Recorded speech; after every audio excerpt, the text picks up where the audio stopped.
morning, campers! Now I'm kitted up and ready to go for the next 3 hours. Cape Town to Cairo, day 50. Who would have thought? No wild animals here. I've just been on wet one. Gotta tough her up, man.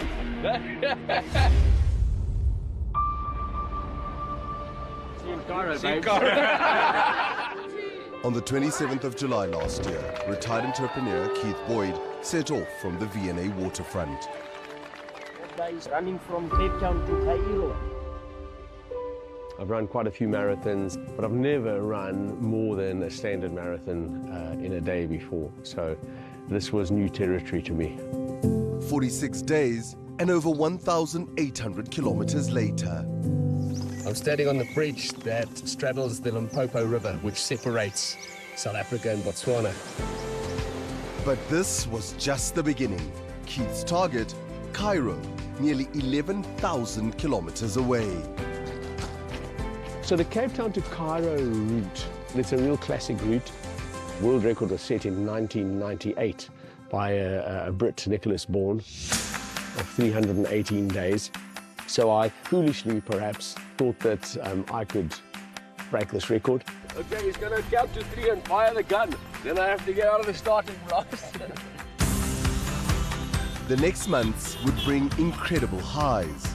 34 degrees Celsius, and I'm in running heaven.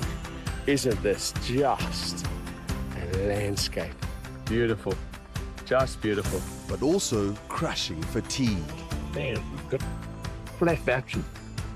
Terribly collapsed. Injury. I don't know if it's ligaments or bone, but I've got to tell you, it is so sore.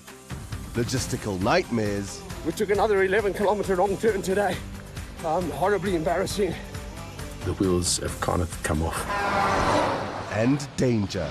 I just almost been mowed down about 10 minutes ago by a shirtless truck driver on his phone. But Keith was driven by more than the desire to break a 26-year-old record. I was 23 years old when Nelson Mandela was freed from prison.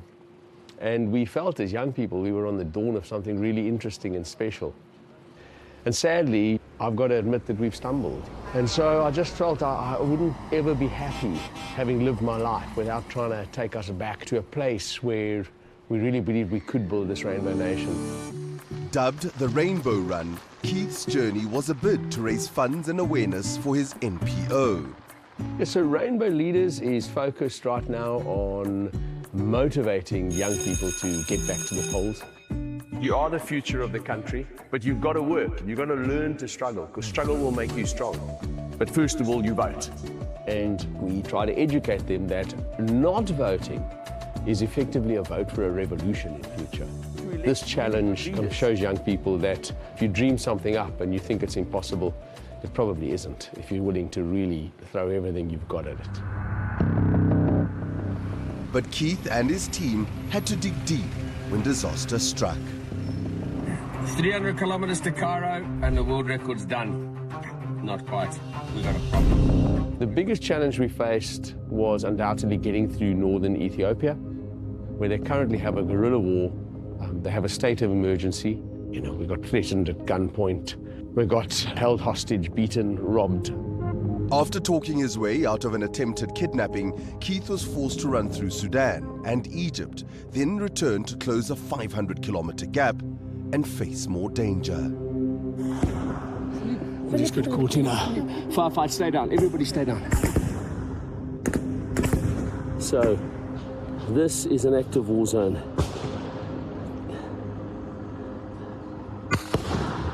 Hell. It took 4 attempts to get through northern Ethiopia. We ended up pulling together a group of heroic and humble Ethiopians that managed to help us through safely. I think that you realize that no matter how bad things get, that it's just a moment in time. On the 22nd of May, having spent 301 days on the road, crossing 9 countries. We are now about 500 meters from the border post. There are trucks absolutely everywhere. And covering 10,793 kilometers, Keith smashed the record by 17 days. I thought I had a 99% chance of success. But I knew that even in failure, there would be a message in that, you know, if somebody can take a weekend warrior, kind of overweight, 57-year-old body and just try to get from Cape Town to Cairo on foot, try to break a long-standing world record, maybe they would inspire young people. Back home in Cape Town, he's working on a book and a documentary about his epic journey. His eyes are on the long-term future.